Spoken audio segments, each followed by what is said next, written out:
Getting an error message on Twitter.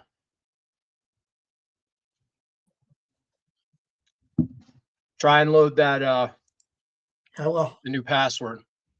Okay. You'll have to log out, go into destinations, Yeah. and add the password. Twitter from the stream. Yeah. Okay.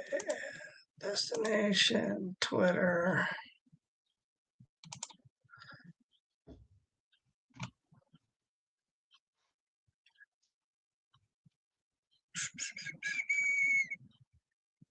Okay.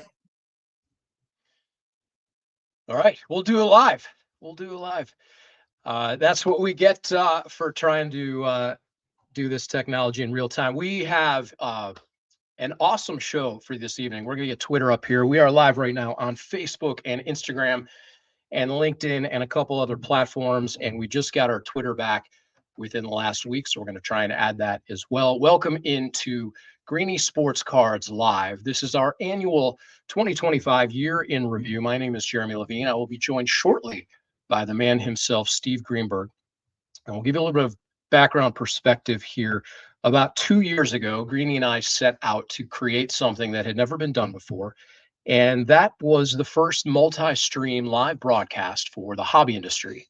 And along the way, we have collected a number of things. And the things we are most proud of along the way are friends, new friends. We've collected old connections. We've collected events. We've collected partnerships and sponsors. We have collected a roster full of 100 plus NIL student athletes with cards across the country.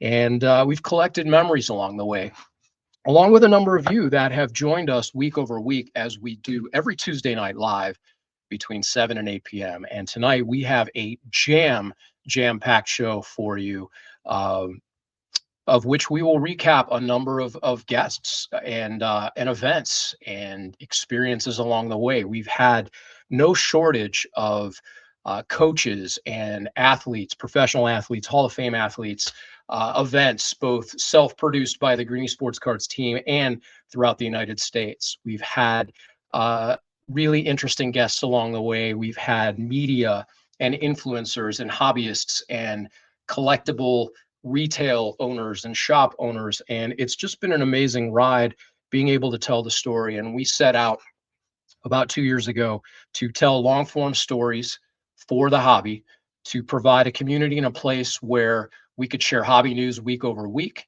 to where we could connect producers and promoters and give you show details across the country.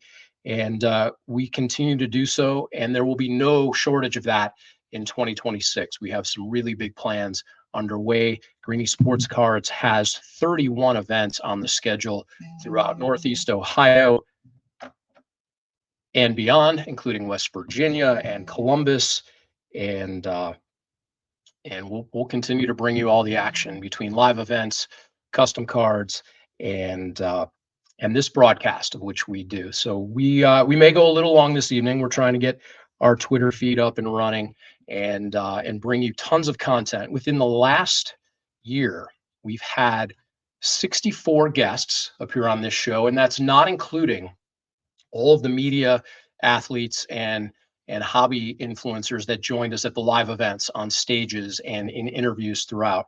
We've had over 200 hours of auctions with our auctioneer extraordinaire, Alex Schott, who you can join at 9 p.m. as he goes live every Tuesday and Thursday at 9 p.m. on eBay Live. And Alex has all kinds of cards and collections. He's auctioned probably 1,000 items, well over 1,000 at this point, across all those hours this year, and those student athletes that we talked about as well.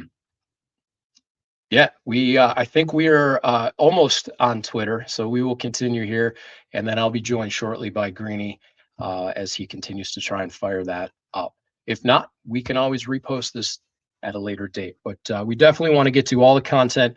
We've got tons and tons of interviews and highlights and recaps and event footage to share with you as we look back on 2025 and what an amazing year it has been, and how far this organization and this group has come. And we appreciate you joining us as you do, many of you do week over week. You can continue to like and comment and subscribe on whatever platform you're watching, and interact with the show, particularly when we're live and certainly after the fact, and let us know perhaps who you'd like to see in the coming year, perhaps what you'd like to see at the shows, the live events, and where else perhaps we should go in the country. So I'm going to go ahead and bring in Greenie for a second and get a quick update here. If we can't hit Twitter live, we'll repost it and reshare it and go from there. I think on the plus side, Greenie, it's a lot of pre-recorded content that we're going to rifle through this evening. So Yeah. We'll be able to share that. So quickly before we get going, there's a lot of people to thank, a lot of partners to thank, and typically we'll do that at the end of the show. But I want to make sure that we certainly highlight G&E Knows Here, Sport Card Auction, to Collectible SI and the cards non-network, and of course the staff itself. That we can't do this. The events don't happen. The broadcast doesn't happen. The content is not brought to you without the full support of a lot of people behind the scenes that make this happen, including Haley on the board tonight, and as she is every week. Drew Donovan, who provides content and footage, to Adam Byers that helps produce the events, to John, to Alex, I mentioned earlier, that does the auction, to Joe Wismirski, our resident hobby insider, who joins us every Tuesday night for hobby news segment, save for tonight because it is our end of the year recap. But Greenie, we've got a lot of people that make this thing happen, and we're just very grateful. Yeah, I mean, you mentioned quite a few people. I mean, there's so many more. I mean, John's there, Jacob. We have Drew and Will. Rachel's helped out. I mean, I'm sure I'm forgetting a few, but there's, Cliff helps. There's so many people that help us, and we can't be where we are today without the help of everybody. So real quick, I know there's a lot of stuff going on behind the scenes. We'll have to add Twitter later, as I understand. Once we start the live broadcast, we can't go, but people don't see the soup being made all the time. It was touch and go whether you had even lost your Twitter account earlier this week, and it is back, but now we've got some password stuff to deal with. So we'll make sure we get that reconnected and continue on with the show. It is a live show. The show must go on. We will do it live and see what happens from there. And of course, we'll be back again after the break, the holiday break on Tuesday, and continue to share content. So let's get to it. I mentioned Alex Shot and eBay Live. Haley, let's show everybody what that looks like when they join Alex on Tuesday or Thursday nights. Everybody, my name is Alex. I am the head auctioneer here at Greenie Sports Cards, and I want to give you a little preview of what we do every Tuesday and every Thursday at 9 o'clock. Patches, autos, relics, pick your player, pick your team. $4.99 shipping for unlimited items. We always got new stuff coming in. Open up a couple wild cards, some fun packs with us. We got some Dynamite football, Dynamite baseball, little breakers, bricks, slabs, autos, relics. If you guys want to pop by, come and see us. Greenie Sports Live every Tuesday, every Thursday, 9 o'clock. See you guys soon.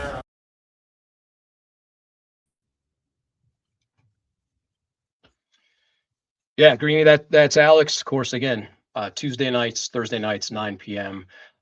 Speaking of cards, one thing we wanted to touch on, Greenie, I mentioned earlier, 64 guests this year on the show, not including the live event guests. We've had over 200 auction hours. We have over 100 student athletes in the portfolio. And it was just an incredible year of growth for the cards themselves. And one of the signature pieces was the Muni Lot kids. We've got a segment with Rob Senderoff, coach of Kent State University, coming up. You can see his card there. We did Kent State team. It's just been pretty remarkable. The cards. We've got team sets here from Kent State baseball. We have Akron University. We have Cleveland State University, both the men's and women's team, actually there for you. We did Houston Christian Academy men's basketball. We did this year. We did TCU volleyball. I got a TCU volleyball in there too. Akron men's and women's, as you see. Just some really cool stuff. Show you a couple of guests that are coming up here shortly. We've got, of course, Izzy Geraci, Coach Gensler will be here. These were from the Great Lakes Collectors Convention. We had Army ATC 22, Alex Tressler, of course, Kenny Rhoda this year. Our guy, Daryl Ryder from 92.3 The Fan and voice of Greenie Sports Cards. You got Dustin Cook from Here We Go Brownies. We did a great segment with Dustin earlier this year with the Wilson Factory. He did a behind-the-scenes tour. You got John Doss, our guy Alex, Tom Fisher, Gemini Sports Cards, and then of course you've got the other athletes like Reagan Bass was one of our first cards when she was at Akron, now at Purdue. But just a really cool year of sets and participation as the official trading card company of Kent State University. You'll be doing team sets for Cleveland State University. You mentioned a number of other schools as well. So speaking of those schools, particularly in the MAC and the Horizon League, we had an opportunity to catch up with a number of coaches. And Greenie, we found something really interesting this year, and the last 2 years really, that the coaches that collect and that really get into this. And why don't you tell us about two that we talked to this year? Yeah, no question. It's interesting how these things parallel, and they're not collecting their own players, but maybe their own sports. But we've gotten to know Coach Rob Senderoff, the Kent State basketball coach, and Coach Ryan Gensler, the Akron women's basketball coach, and of course Coach Kielsmeyer at Cleveland State, and all of them collect different things, and it's really interesting how. Coach Kielsmeyer at Cleveland State, he collects, local players from where he grew up. Coach Rob does basketball, and so is Ryan Gensler. So we wanted to show a little bit of the clips with them and take you through some of the previous conversations. Like a great shooter, you might coach them just to keep shooting, and you got to shoot through it. Are there other lessons as a basketball coach that you can apply to the hobby and vice versa? Maybe things you've learned in the hobby that you can share with your players?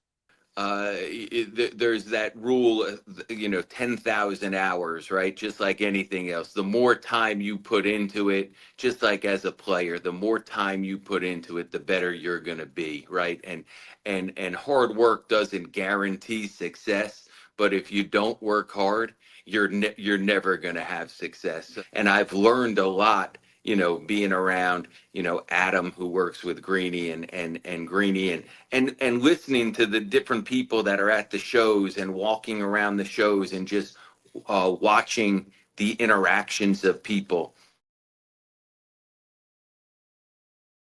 What are the parallels between hobby and memorabilia, people who collect, and a bit of that coaching ethos that you have? Is there a correlation, and what do you make of that? Yeah, I think it's just, it comes down to just an honor and a, reverence for people that put in the work, so to be able to rip a pack open and go through, everyone's got a story on that card. That was one of my favorite things always, to kind of look on the back, see where they played, see where they went to college, see where they were drafted. Everyone's got a story. And the really cool thing about this universe is you just never know. You rip a pack, and there's some name brand folks that you can get really excited about. But, even today, just going through the box of stuff to bring some to the show tonight, I'm looking through and I was like, oh my God, I didn't realize I had a Darius Garland rookie. I didn't realize that I had a, Anthony Edwards Georgia card, it was kind of surreal. And maybe Matty Vasicki ends up going on to doing incredible things in basketball, but certainly in life. Or, Weigel, goes on to be a Supreme Court justice. I don't know. They can go on to be many things. But, to me, that was always the most exciting part, was learning what the story was. Yeah, terrific to talk to those coaches. Absolutely. We learn a lot from them. And they just love it. We are back. Apparently, we found our Twitter audience. So thank you for joining us as we continue on with our 2025 year in review. Tons of content still to come as we're with you through 8 o'clock tonight. And Greenie, there was a lot of games, a lot of events this year in which Greenie Sports Cards was able to attend, to participate. to interact with and catch lots of content, including some Hall of Fame events, the High School Hall of Fame, the Greater Cleveland Sports Hall of Fame, and a number of other basketball games and sporting events. And let's take a look at that one from Cleveland State University earlier this year.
There we have a couple of those cards that were given out at that event at Cleveland State earlier this year, Greenie.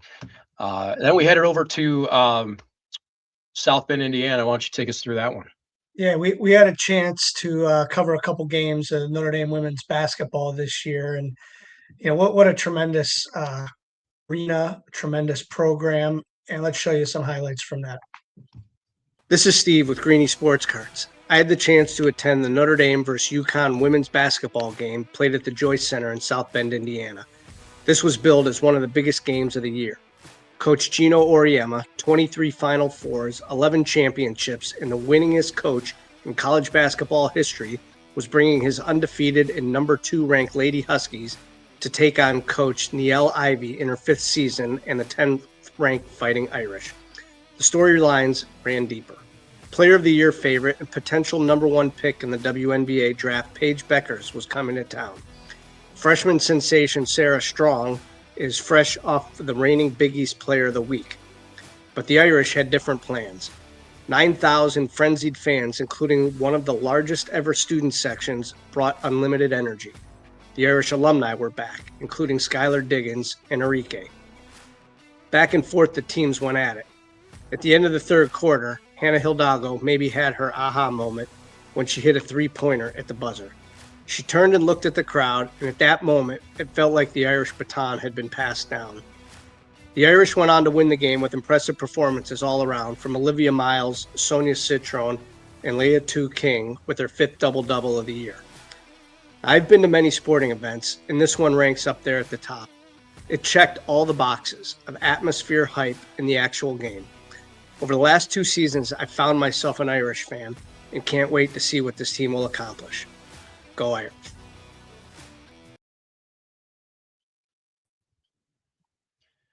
The Major League Indoor Soccer playoffs came to Cleveland earlier this year, hosted by the hometown Cleveland Crunch, and we were there to cover that action as well.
American Conference, and the MAC tournament is played here at Rocket Arena every year. We had a chance to catch up with one of the commissioners of the MAC, Jeremy Guy. Here's a question I wanted to follow up with. When do we get to the NCAA and make this a two-bid league? Because there's a lot of times that two teams from this league deserves to make that field of 68. Yeah, I mean, look, it comes down at the end of the day to not just winning and getting a good conference record, but you got to win those games out of conference. You got to build a resume. At the end of the day, that's what it's all about. We've had teams that have built that resume and have been right on the edge. In other years, we've had a team, just one team that makes the tournament. I think we're capable. This league, this area, basketball area, Ohio, Michigan. I mean, this region is pretty rich in basketball, and so I think it can, be done. And those years, right, that Buffalo did win our tournament and they were ranked. If they get upset, then in our tournament, then you're getting two teams, because they did what it took on the front end to set themselves up for a berth, in the tournament. So that kind of stuff. I'd rather. I mean, I want two teams, but I like winning games in the NCAA tournament. I mean, sure. When you get your conference in there and you see some of the other smaller conferences and they pull those upsets. I mean, that's what makes March Madness so fun, right? I mean, that's the Cinderella stories are what everyone talks about. And we've been lucky enough the last few years to get some wins in the NCAA tournament. Greenie Sports Cards produces this year has produced over 25 events, and next year has 31 of that live events on the calendar, Greenie. One of my favorite things to do week over week is to talk to other show promoters across the country. And we've been able to talk to just about everybody from some of the smaller table shows up to the biggest producers in the country. And it's great to hear their perspective on the shows and the types of cards people are collecting in their areas. And you've got the first one up here. Yeah, one of the great friends of the show, Brad Beeman, who is part of the Shipshewana Card Fest in Grove City, amongst others. We had a chance to talk to him several times, and here's one of those conversations. As far as the show goes, my elevator pitch for why you need to come out: new building, new format. If you loved the show or just really liked it in the past, we're just doubling down on everything. We have a kids scavenger hunt on Saturday. It's absolutely free. You go around the building and dealers mark off with stamps that you've been to their booth. At the end of it, you take it back to the kids scavenger hunt headquarter table where the Reckless card sits.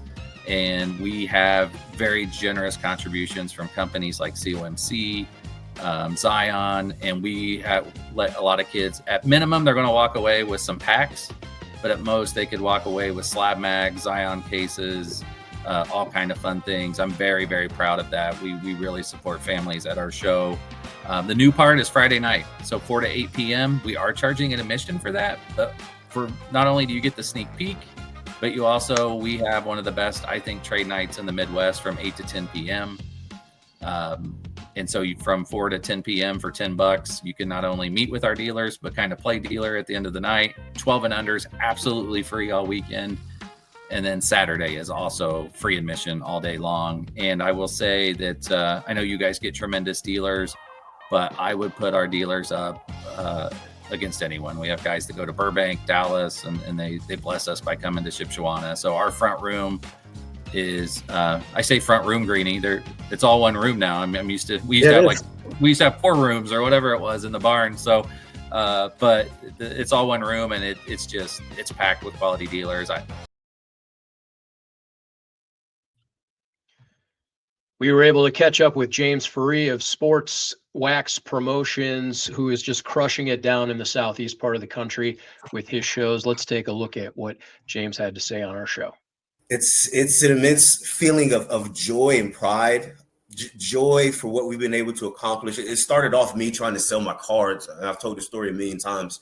And it really, along the way, turned into something special. The vendors would come and, hey, James, we had such a great time. And, they're able to get their, their wife's car out the shop and do different things. And we're taking vacations, we're opening stores, and we're opening shops. And it almost at some point became like I felt obligated to keep doing the shows for them. And I was having fun also. So for me, it was fun. And those guys were, doing great things for themselves and growing their businesses and things like that. So that's kind of what along the way kept me going, because there were some challenges, and it can be time consuming. I have other businesses that we run, so it's almost surreal, but we knew we worked to get to this point.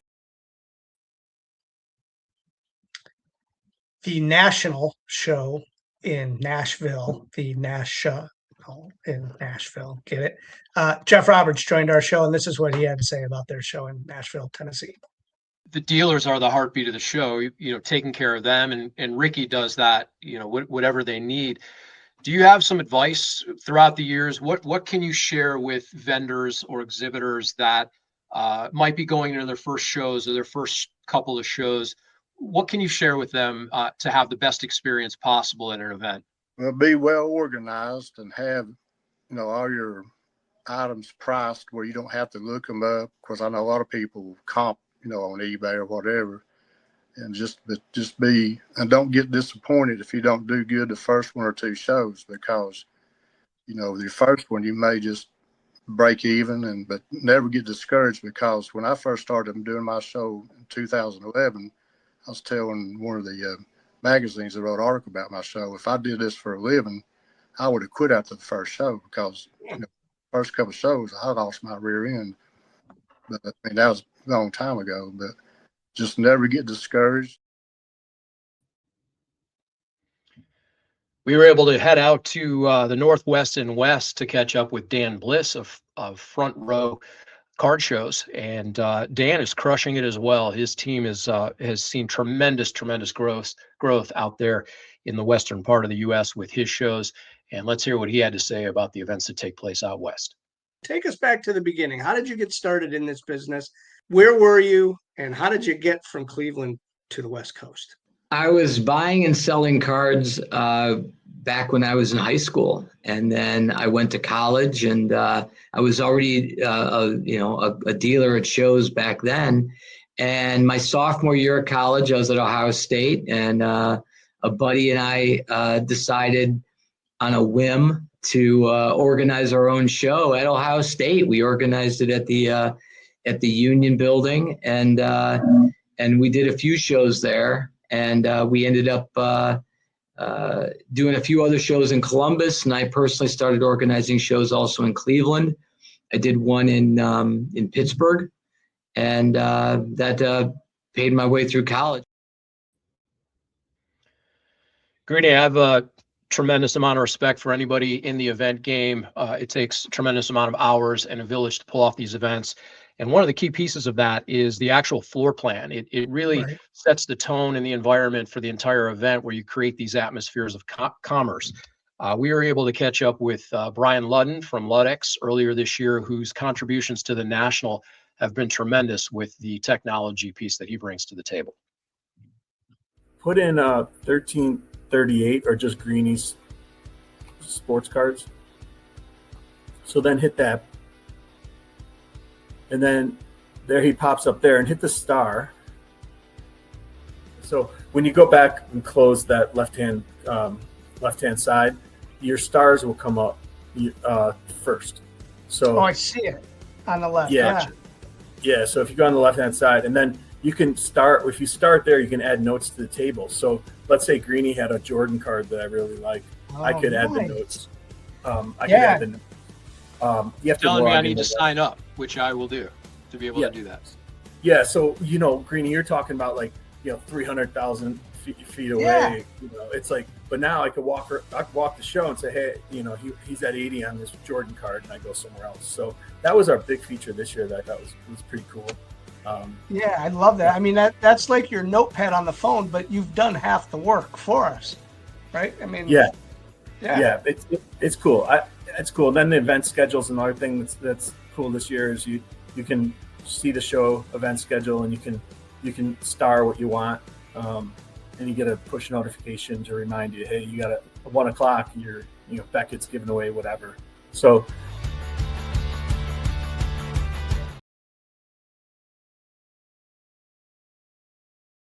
become one of the favorite shows.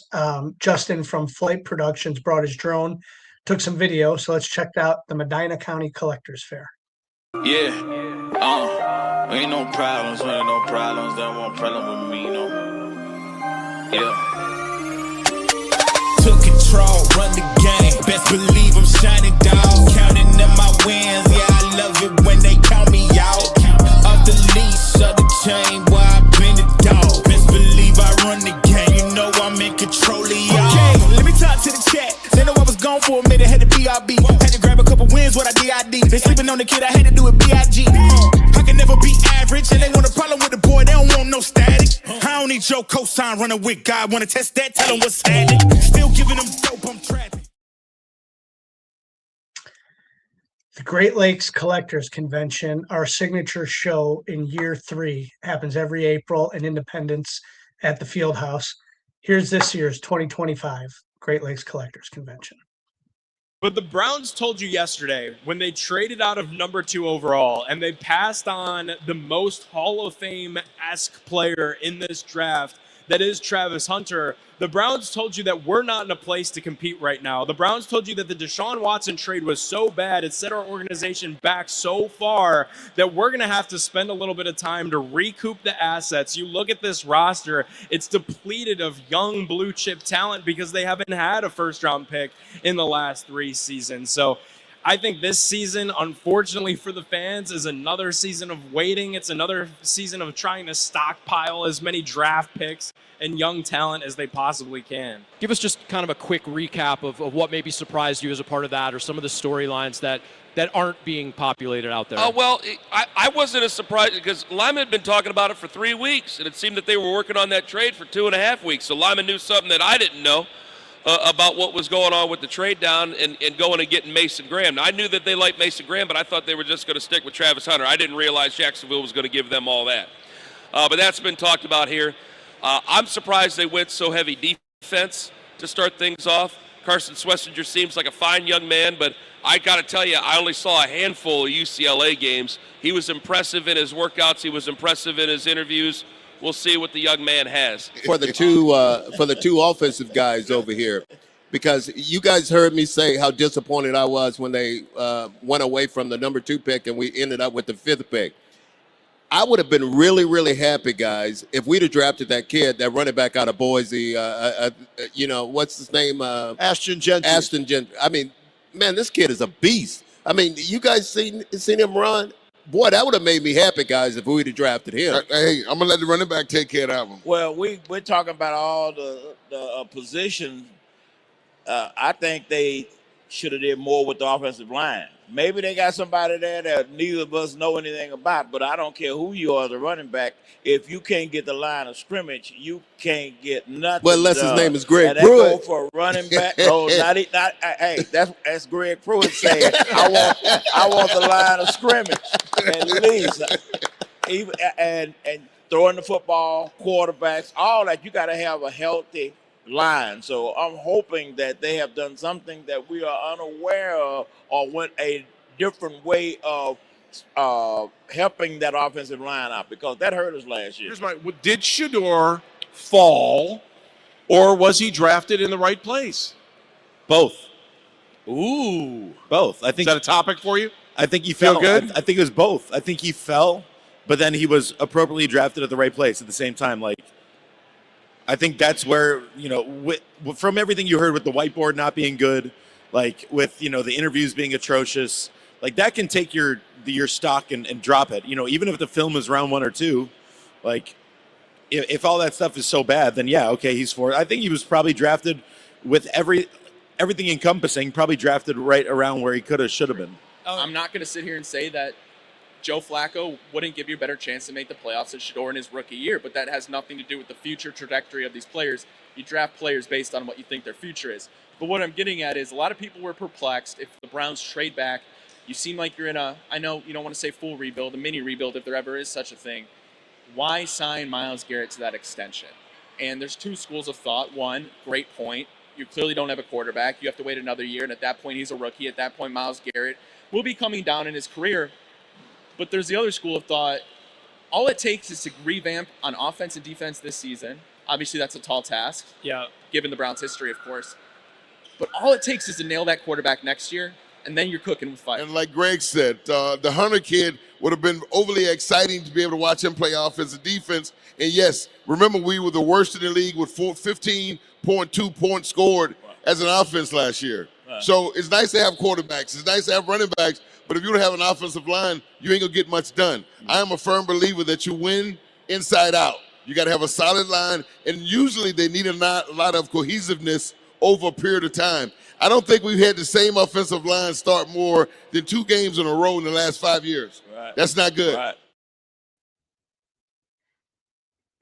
That's not good. And that trend continues this year. Quick sidebar, we broke the news last week that speaking of the Great Lakes Collectors Convention, it will be combining forces with the Strongsville Sports Collectors Convention. And in 2026, this will be one of the biggest events in the country for the hobby. There will be hundreds and hundreds of tables, both a modern pavilion, a vintage pavilion, and TCG, along with a plethora of guests to be announced. So we're looking forward to that one. The other event that we really look forward to every year, and one that is a personal connection of mine, is the National Sports Collectors Convention. Since 2000, I have attended and participated in at least 14 of those events, having produced 5 of those as the contact for the International Exposition Center here in Cleveland when the show comes to town between 2000 and 2015. And so that's a personal favorite. We've been invested in that for 25 years. And let's take a look back at the National Sports Collectors Convention that took place in Rosemont this past year.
So I don't normally chase athletes around.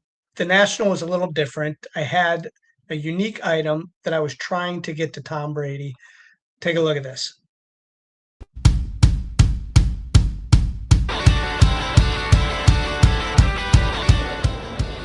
I have a ball from Tom Brady's first ever NFL game.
ultimately Tom got to hold the ball that he may or may not have used in his first NFL game, the Hall of Fame game. So more to come later with that. Switching now, we hosted the first Her Hobby Trade Night here in Cleveland on the heels of one in Effingham, Illinois at Baseball Card Connection. Check this out.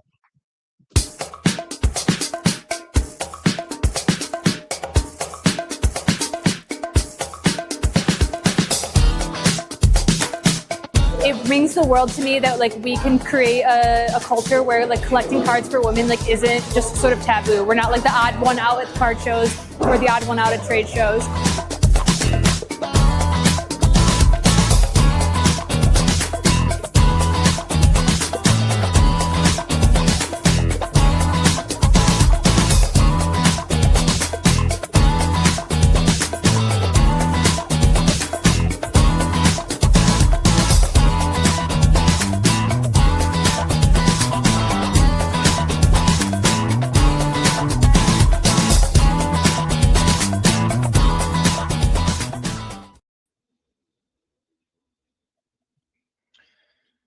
We've been very fortunate to be around athletes and professionals and Hall of Famers and get the chance to speak with them and be a part of their journey.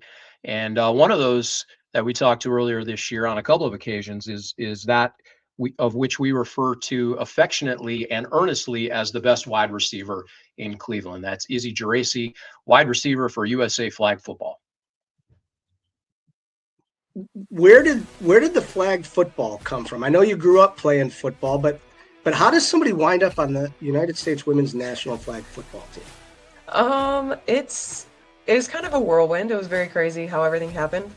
I kind of followed flag and tackle, women's flag and tackle through college because when I was at Cleveland State, I remember just being kind of checked out of basketball and I was like, man, what can I do when I get out? And I was honestly looking at things to do during the time there. But I remember seeing how flag was just like shooting up, like everybody was doing it. High schools were starting to play it. And so I wanted to get involved. And I just remember I was like looking around and I ended up, when I went to upstate, I was getting really involved in trying to figure out how to get myself on a team. And I moved to Charlotte and I reached out to Madison Fulford, who was on the USA team, who is my teammate now. Because she's from the Charlotte area, and I asked how she got into it because she was around that area, and I didn't know if she knew some people, and she pointed me in the right direction, and kind of got me here. So I just got in front of the right people and got some film of myself, and that was that.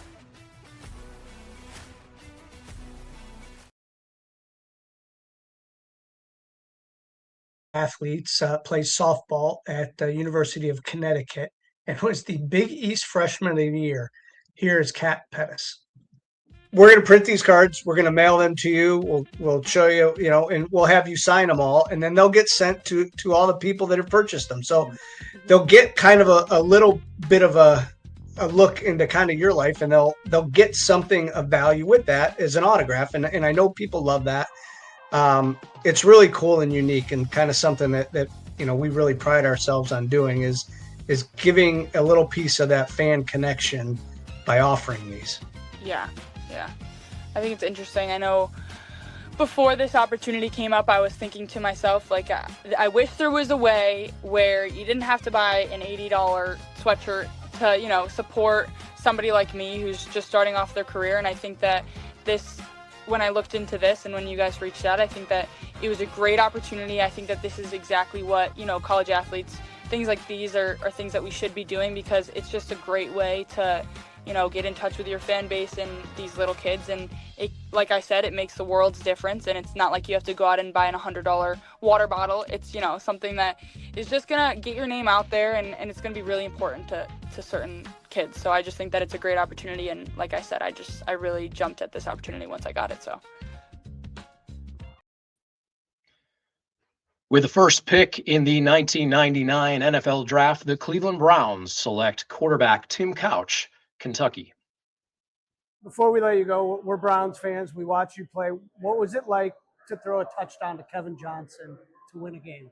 Oh, man, it was great. Especially the first one I threw him to win a game against New Orleans was our Yeah, the Hail Mary. And, that was special because that was our first victory that year. That's right. We had started the season, we're an expansion team. So we had started the season, I think it was 0-5 or 0-6, whatever it was.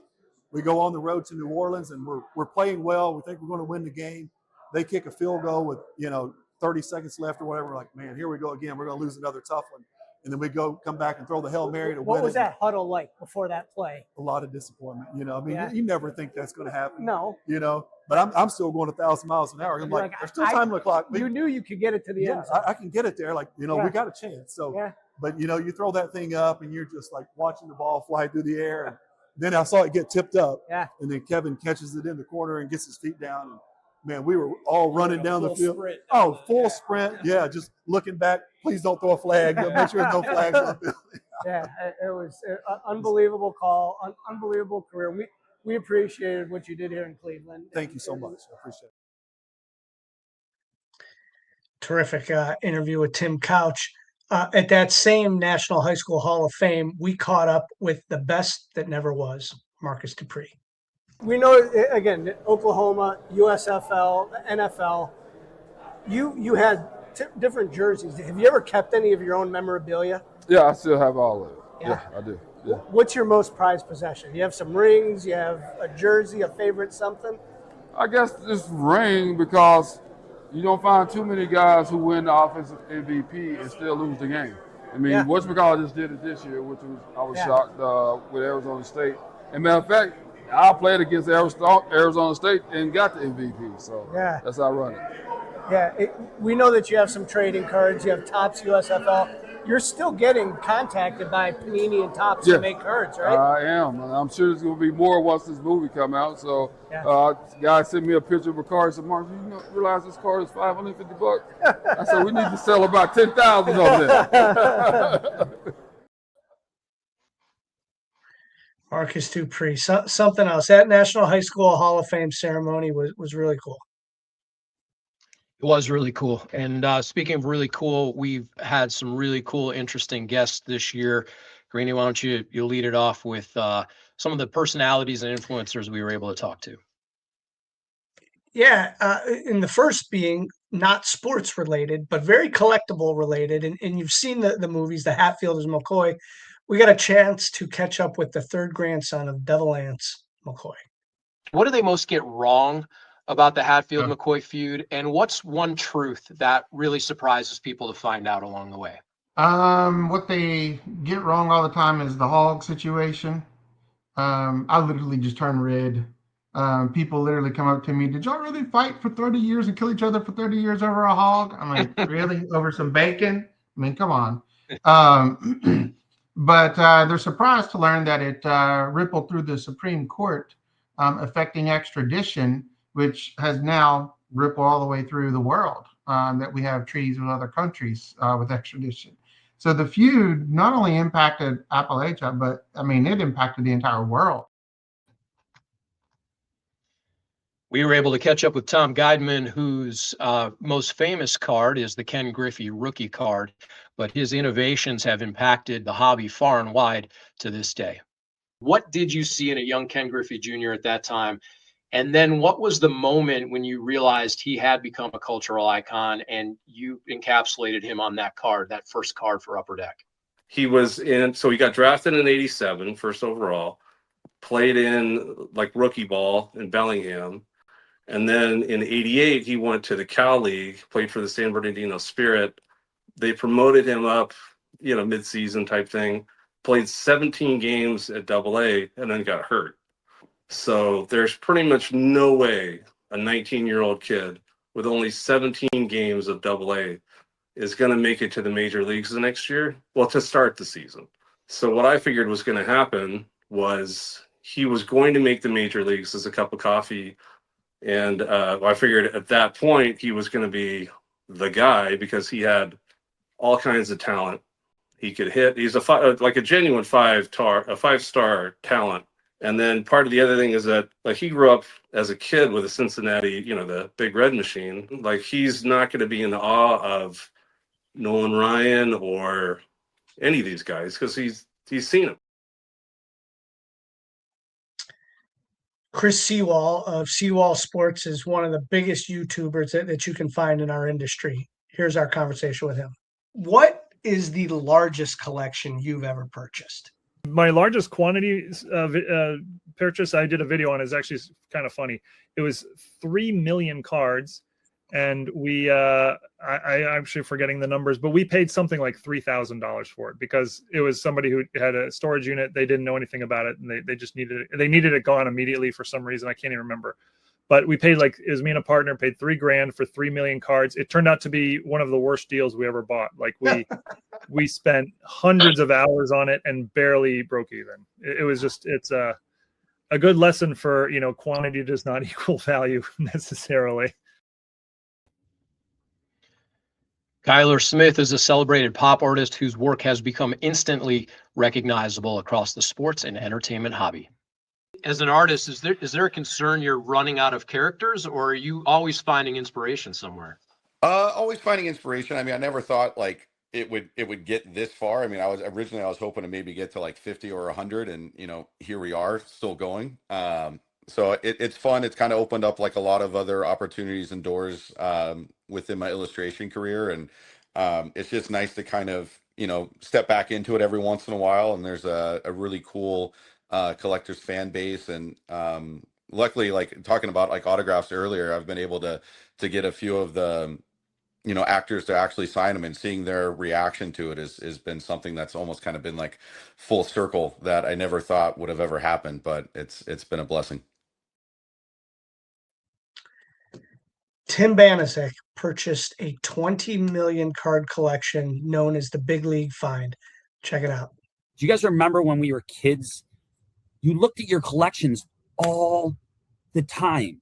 In your favorite card, like you could literally stare at your favorite card and you thought it was almost like going to dance off the cardboard, in front of you, because you loved that one specific card. And I feel like that's what this collection is for me.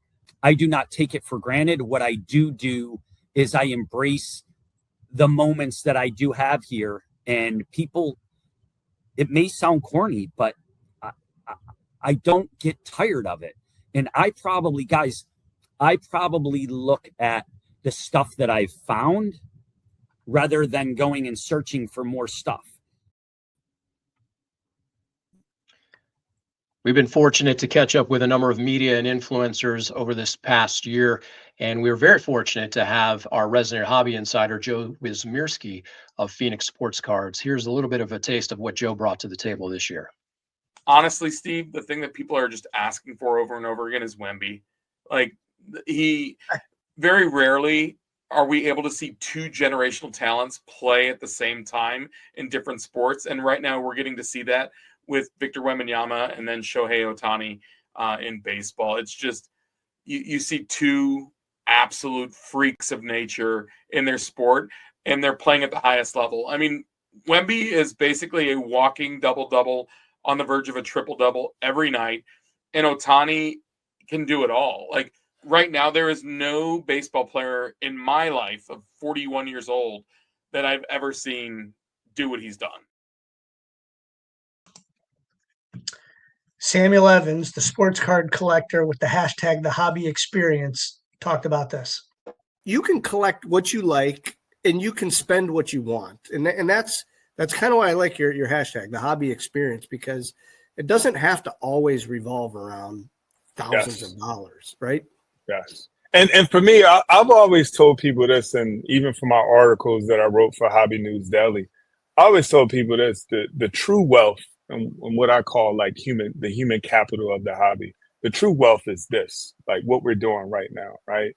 I'm from Philadelphia, Pennsylvania. You guys are from, Cleveland and Ohio, and like this cultivation of storytelling and ideas and sharing of passions, and like that's the wealth. Because through these connections, I can learn more about Jeremy. I can learn more about you, Greenie, and how you collect, and that might inspire me to let me go down that avenue and explore more through your collecting point of view, and how can it enrich my experience as a collector.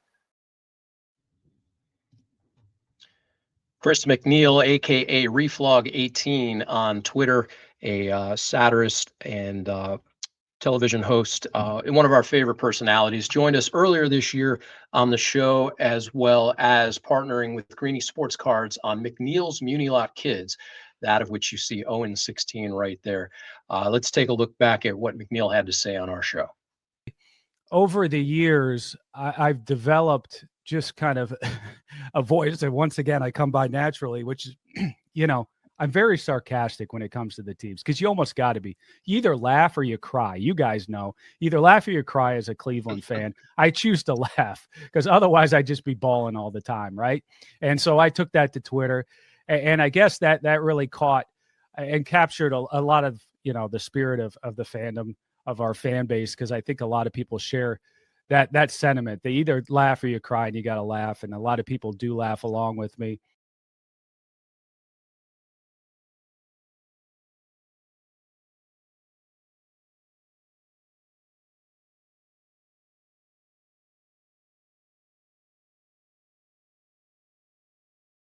So think about this.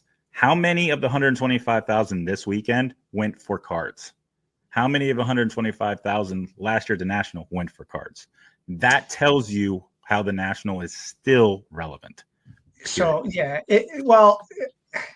obviously there's a lot of crossover, but it's a two totally separate 125,000 people. It is. This isn't a card show. This is a show for sports fans, right, in general. Right. So that's and people are, you know, they're all starting to say, you know, between the difference between the two and everything else. They're not competition, and they're not. Tops fanatics will be at the National, right? And everything.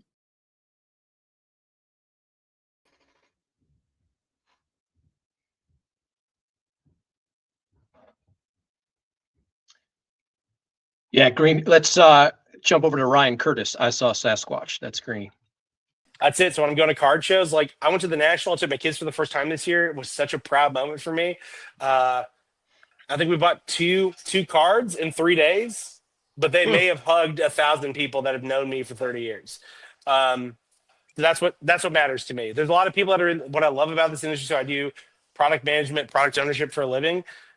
What I love about our industry, not only I brag on it all the time when people are like, oh, cards are still a thing. And I'm like, tell me another industry that's been around for 150 years, survived all the Great Depressions, all the recessions, all the wars. Like, we're here and we're growing, right? People say the hobby's live, and I'm like, who told you that? It's been here forever. We haven't got anywhere.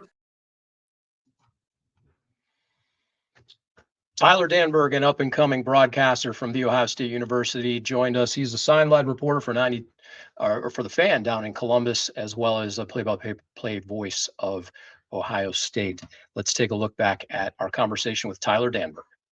Tyler, how about that? You got a play-by-play gig with the Lake County Captains, and you get to call Travis Bazzana's first home run, which turned out to be a grand slam. Getting to see Travis's rise in real time in the Cape Cod Baseball League a year before, that was really the summer where he surged up the draft boards, and anybody who saw him out on the East Coast was thinking this guy could be the number one pick. We saw him have a 6-for-7 day with 9 RBIs, 2 home runs. And in that moment, my good friend and partner, Joe Pratt, who's doing AA baseball with the New Hampshire Fisher Cats out in the Eastern League, we look at each other and said, that guy could be a number one pick. And that he did. And he's a special talent, but he's a special person as well. It's really cool to see him already in AAA with the Columbus Clippers. 13-time Emmy Award winner John Doss from News Channel 5 here in Cleveland joined the show, and here's what he had to say. Listen, John, we really appreciate it, and I know you're from the Bay Area, but listen, Jim Donovan was from Boston, and he's one of our own, and now you're one of our own. I say this, guys, listen, and I know Jeremy's like counting down the seconds here. I'm kidding, Jeremy, I'm kidding. Let me say this in closing, okay? Yeah. Clevelanders, more than any place I've ever been, and Northeast Ohioans, care so much about being from here. And it is important because everybody else in the world seems to take aim at Cleveland. And Cleveland is the butt of the jokes, and everybody kind of comes together and says, yeah, you know what, that's fine. We love where we live, and we love this community. But I would argue that it also speaks volumes when people come from other places in this country and choose to live in Cleveland and choose to have kids in Cleveland and raise a family in Cleveland and stay in Cleveland. We love Cleveland. I'm raising Clevelanders. Am I from here? No. Did I grow up watching Bernie Kosar and the Browns in the 80s? No, I get enough of it from Hanford Dixon. But we chose this place. We love Northeast Ohio and we love Cleveland, and I love this hobby.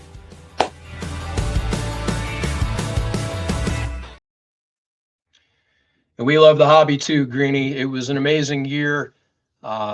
64 guests, hundreds of hours of auctions, 25 live events. Make sure everybody heads to greenieshows.com to check out all the action in the coming year. There's over 31 shows on the schedule, and we've got plenty of content and guests coming up in the new year. Thank you to everybody who joined us this year. Thank you to the team behind the scenes for their production, for Haley pulling all that stuff together tonight. We did it live. It wasn't easy. We got there. Couple of glitches along the way, but we love what we do, and we hope you continue to support us and join us. Greenie, thanks most of all to you for letting us do this week over week and be a part of the Greenie Sports Cards team, and may the cards forever be in your favor. Another great 52 weeks. Perfect timing to end 2025. Happy holidays and happy new year to everybody. We'll see you in 2026. Have a good night, everybody.